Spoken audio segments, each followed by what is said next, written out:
Voilà, merci beaucoup. D'abord, ce qu'il y a à dire par rapport à cela, c'est qu'il n'y a pas lieu de faire une étude comparative entre un influenceur et un journaliste, hein.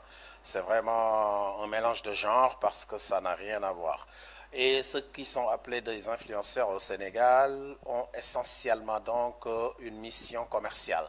C'est-à-dire qu'ils prennent un produit, qu'ils le mettent dans les réseaux sociaux pour vendre donc le produit. C'est plutôt assimilable donc à des publicitaires. Quand vous prenez le travail du journaliste maintenant, le journaliste est un intellectuel, bac plus 3 avec énormément d'efforts en amont pour en arriver donc à mériter l'appellation journaliste professionnel.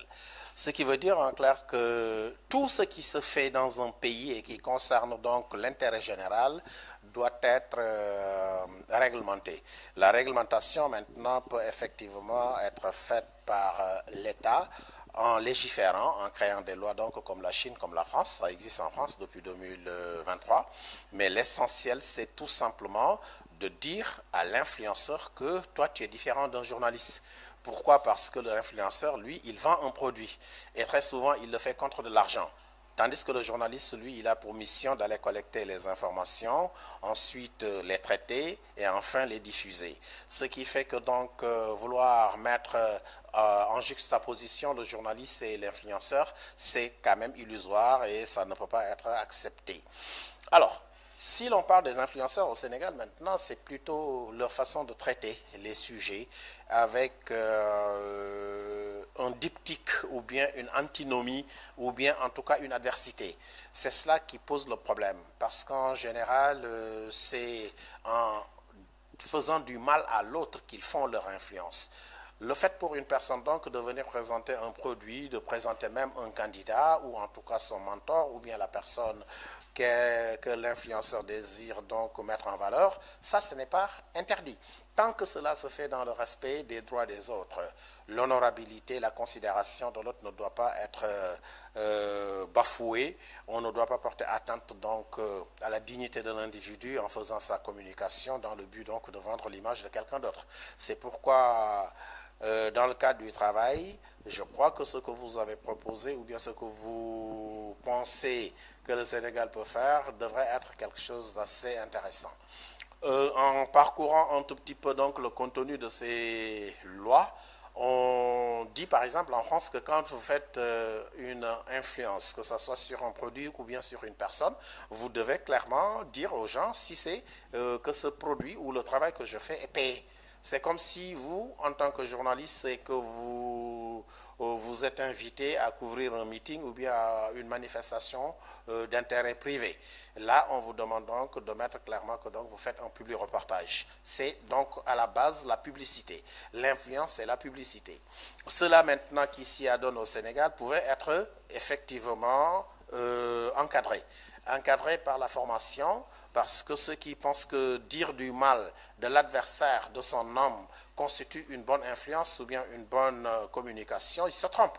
C'est plus quand vous faites votre influence en montrant au monde entier que vous respectez tout le monde et que vous respectez les lois et règlements du pays, que vous comptez effectivement conquérir un plus grand public en termes donc de clients.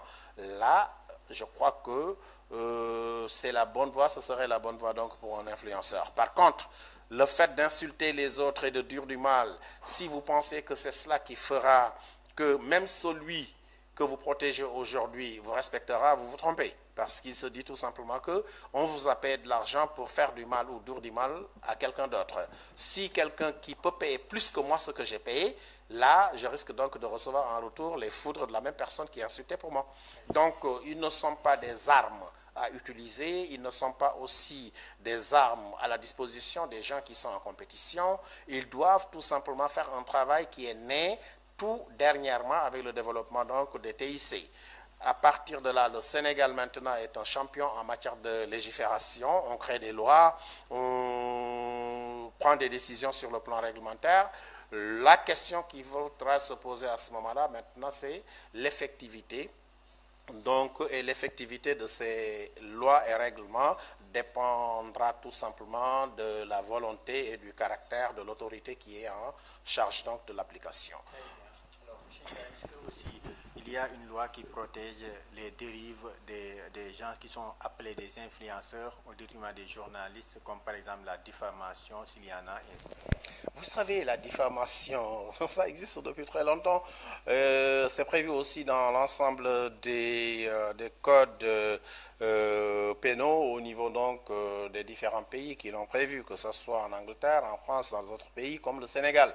Si vous allez dans l'article 258 du code pénal sénégalais, vous avez donc la définition claire et nette de la diffamation. Et ici, la diffamation n'est rien d'autre que le fait de porter atteinte à l'honorabilité de la personne. Soit parce que vous avez fait, vous avez montré une vidéo de la personne, soit vous avez dit des propos donc sur la personne, soit vous avez écrit. Donc, quel que soit le support que vous utilisez, vous pouvez diffamer une personne. Par contre, je vois, nous on développe ça dans les amphithéâtres avec les journalistes, les autres étudiants. On n'a pas besoin forcément de dire quelque chose de faux pour tomber dans la diffamation. Donc, selon la loi sénégalaise, vous pouvez dire la vérité concernant une personne et être attaqué pour diffamation et être condamné. Donc, l'exception de vérité existe, ce que l'on appelle donc l'exception veritatis, pour se protéger contre une personne qui vous aurait donc attaqué pour diffamation quand vous donnez des informations concernant la personne ou le travail de la personne. Par contre, le fait de dire que ce que j'ai dit est vrai, donc je n'ai pas diffamé, ça ne tient pas au tribunal.